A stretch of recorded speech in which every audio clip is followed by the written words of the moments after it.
মিজোরামে হঠাৎ পাহাড় ধসে ব্যাপক ক্ষতিগ্রস্ত হলো নবনির্মিত রেল স্টেশন। বুধবার দুপুর দিকে হঠাৎ এই ঘটনা সংঘটিত হয়। এই ঘটনায় হতাহতে কোনো খবর পাওয়া যায়নি। ভূমিধসে এই ঘটনার পরেই সামাজিক মাধ্যমে ভাইরাল হয়ে পড়ে ভিডিও।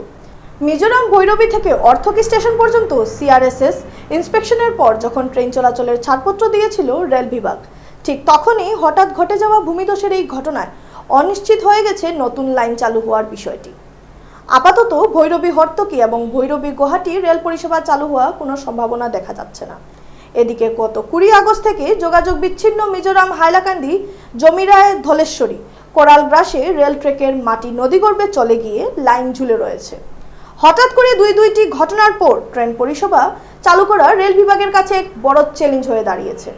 গত বছরও মিজোরামে রেলের সেতু ভেঙে পরে বহিরাজ্যের অনেক শ্রমিক প্রাণ হারিয়েছিলেন। কনপুই স্টেশনে ধস নামার খবরে জানা গেছে, স্টেশন ভবনের পেছনে উঁচু পাহাড় থেকে আচমকা ধসপতন শুরু হলে যথেষ্ট আতঙ্ক সৃষ্টি হয়। প্রাণ বাঁচাতে চিৎকারের পাশাপাশি মানুষ এদিকে ওদিকে ছুটতে থাকে। এদিকে জামিরায় নদী ভাঙ্গনের কারণে রেল ট্র্যাক ঝুলে যাওয়ায় চলতি মাস থেকে হাইলাকান্দি জমিরা পর্যন্ত যাত্রী ট্রেন চলাচল করছে। এদিকে নদী ভাঙ্গনের রেল ট্র্যাক ঝুলন্ত অবস্থায়, অন্যদিকে কুনবুই স্টেশনে ধসপতন এসব দুর্যোগের জন্য মিজোরামে রেল পরিষেবায় অনিশ্চয়তা বাতাবরণ তৈরি করে দিয়েছে।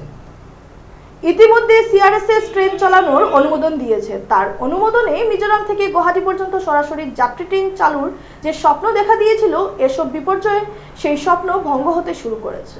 রেল কর্তৃপক্ষ ধলেশ্বরী নদীর জল কমলে রেল ট্র্যাক সংস্কার শুরু হবে বলে ইতিমধ্যে জানিয়ে দিয়েছেন। বুধবার নদীর জল বাড়ছে, ফলে অনির্দিষ্টকালের জন্য মিজোরাম রেল পরিষেবা বঞ্চিত থেকে যাবে বলে ধারণা করা হচ্ছে।